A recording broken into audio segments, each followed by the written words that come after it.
today the termite guy came and said that our house should be treatable and that it's gonna cost somebody, hopefully the realtor, like $400 and some dollars.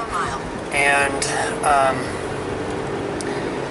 we're on our way to become Tennessee drivers, getting our new licenses, and they want all of your everything to prove you exist. So you have like 30 days to get a new license, and we're right at the end of that. And they want like 2 letters from specific people, like with your new address on it, and your birth certificate, and your old driver's license, and your social security card, and everything you own. And fortunately we went to Mexico for Ricky's 50th and got US passports, so that also proves who we are. So hopefully we have enough proof.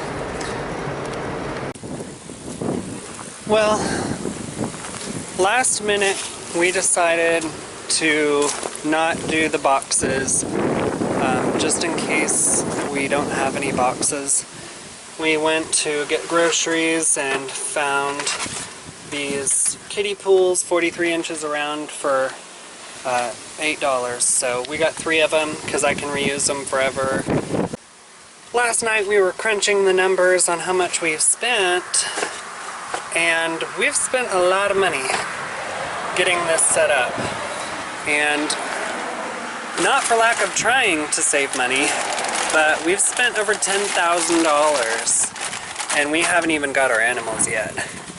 So thankfully we won't have to spend that again, as long as we take care of the things that I built and whatnot. But makes me wish that I would have gone around and tried to find more things for free.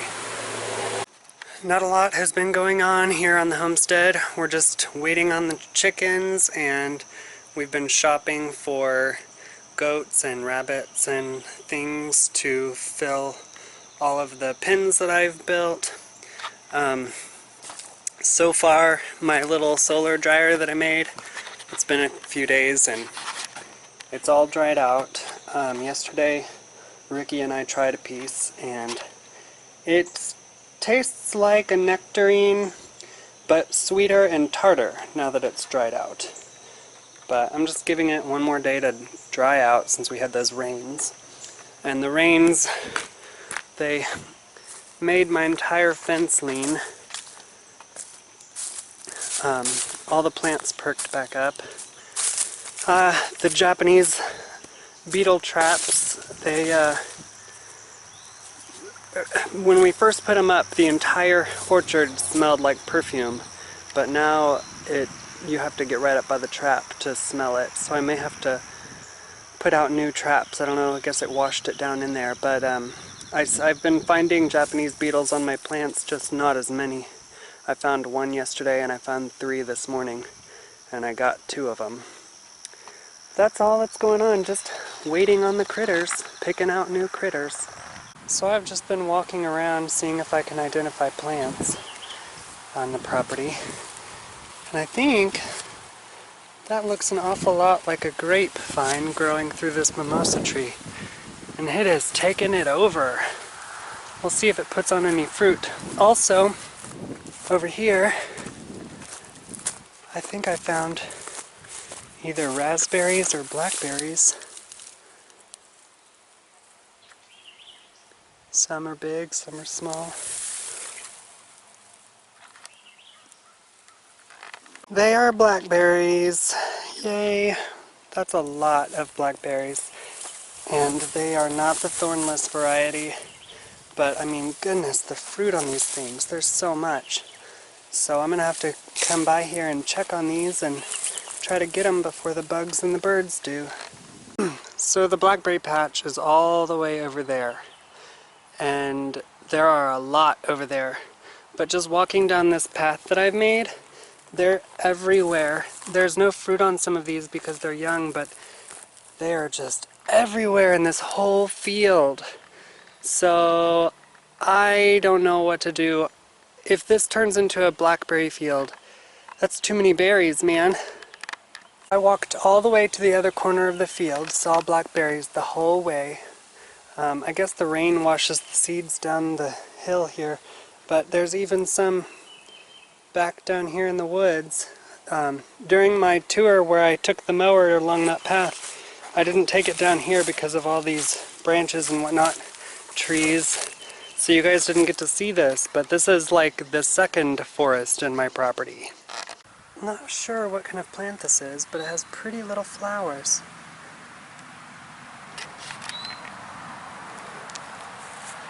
There's a lot of it. I finally found some dandelions, the whole reason I set out to begin with. And of course, they're right by the highway.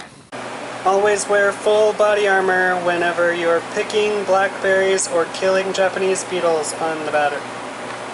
Found these trees all over the property, did extensive research, thought that I had found that they were elderberries, but found out instead they are black cherries, a cousin to choke cherries.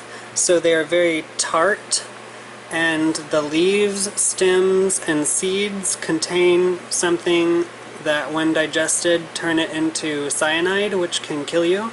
So when Roger came over to my house that day that I filmed about it, and talked about those cherry trees will kill your goats if you eat them, well, I found an article that said exactly what he said about it's worse for them if you break the branches off and let them wilt. Apparently that makes the poison more potent. So it's exactly what he said, but this is a black cherry, or choke cherry. Notice that the leaves are alternating. That's important to look for. The leaves also have jagged teeth on the edges, and it makes separate shoots with alternating berries, and they're very tart, but they are extremely healthy. Eattheweeds.com is where I'm finding my information. The fruit of the black cherry has, 17 antioxidants, including blah, blah, and blah. It is also a rich source of melatonin, so you'll go to sleep. The fruit contains vitamin A, B complex vitamins, vitamin C, calcium, magnesium, iron, phosphorus, potassium, sodium, traces of copper, selenium, zinc, and cadmium. So that's a lot of stuff in this little bitty berry, so I'd say that's a pretty good find. I'll admit, working every day for a month kind of wore me out, and in order to not get burnout, I took a few days off and just relaxed, because whenever we start getting animals, I'm not going to have that opportunity ever again. But today I'm back, and I've recorded some short little things you've seen over the last few days of things I've been doing, but I was trying to mow in between all of these because the weeds are quickly overtaking the strawberries and the other smaller plants, so I've decided to lay down the rest of our moving boxes, and I'm going to surround them with grass clippings, because as you can see I gave up mowing because it's just too difficult to navigate now that I have the strawberries. If the strawberries weren't there, it'd be easy breezy, but since I put those there hoping they'd overtake this area, it's too hard. So we're gonna do this and see how it does. Eventually I'd like to just completely cover this whole area and just have it mulchy earth. Obviously it'll be compacted because I'll be getting to the trees, but I don't want to have to maintain a bunch of grass. Also, these Japanese traps, it's full up to there, and the other one over there is about the same.